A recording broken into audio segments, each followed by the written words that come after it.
sekalian, jumpa lagi dengan PJP Ginting Channel Opini Kebangsaan.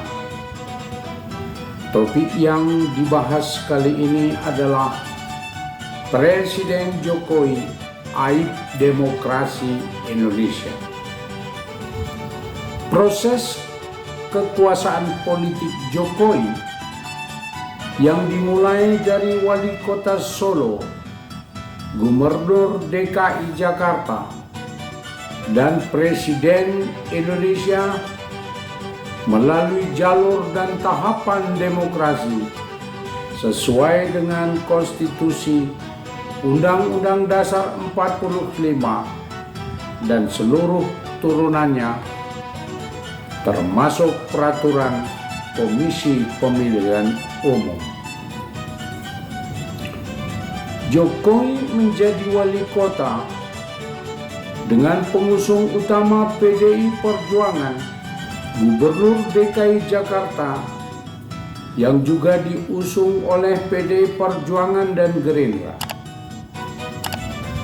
Perilaku politik yang ditampakkan ke masyarakat sebagai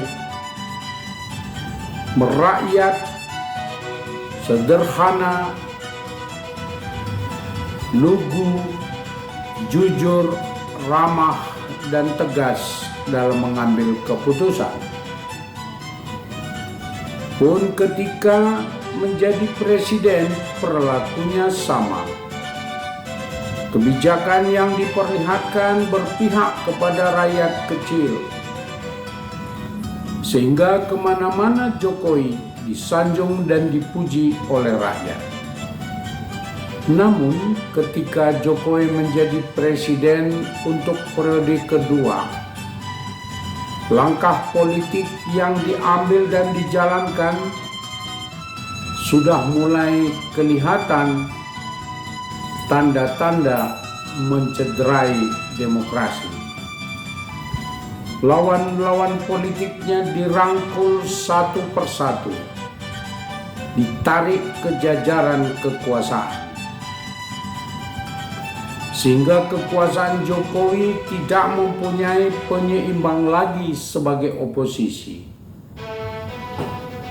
Padahal dalam demokrasi, peran oposisi sangat penting untuk selalu mengingatkan dan mengkritisi kebijakan-kebijakan pemerintah.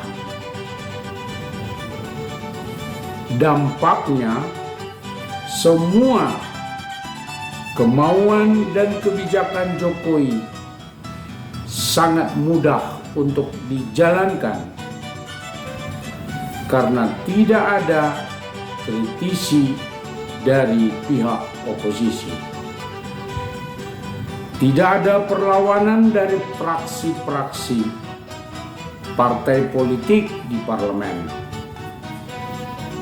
Pendek kata, semua kekuatan politik digiring Jokowi dalam satu kesatuan oligarki yang menguasai politik dan ekonomi,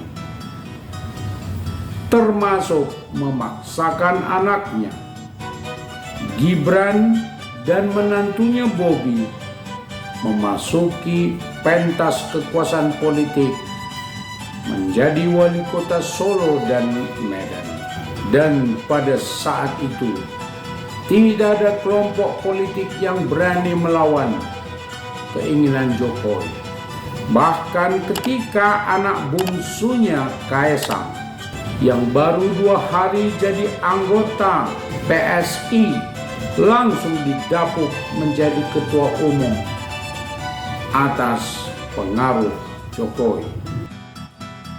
Melalui kekuatan kekuasaan politiknya, Jokowi melakukan tindakan politik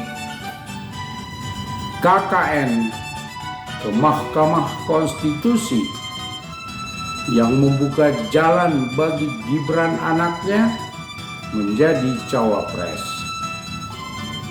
Dan setelah pendaftaran di KPU, pasangan Prabowo Gibran Jokowi melakukan lebih lanjut tindakan-tindakan yang tidak demokratis atau melakukan praktek-praktek tirani,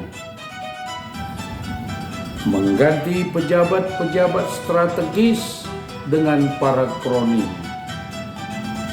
mengangkat Paiman menjadi wakil menteri desa yang tidak lain adalah ketua sedulur Jokowi, mengangkat Budi Ari menjadi menteri Kominfo yang tidak lain adalah ketua umum Projo,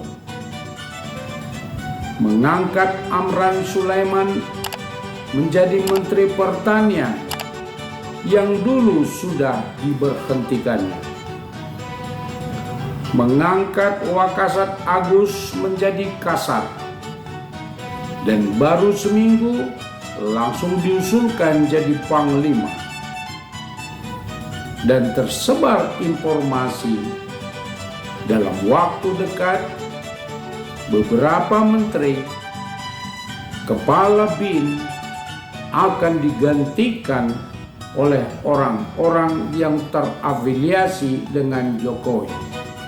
Sebelumnya Jokowi telah menunjuk PJ Gubernur, PJ Bupati, PJ Wali Kota yang semuanya adalah orang-orang dekat Jokowi.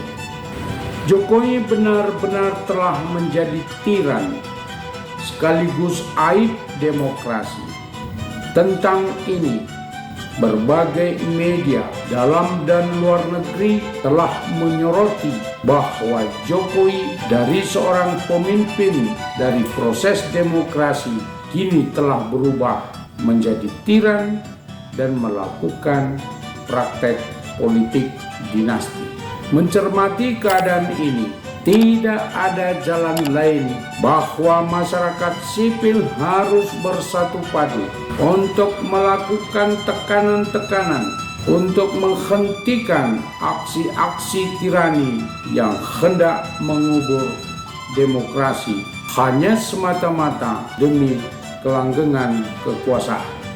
Bila ini tidak memungkinkan terjadi, maka gerakan People Power seperti pada tahun 98 harus terlaksana untuk mendesak Jokowi harus mundur dari jabatan presiden atau diturunkan paksa melalui pemakzulan di parlemen.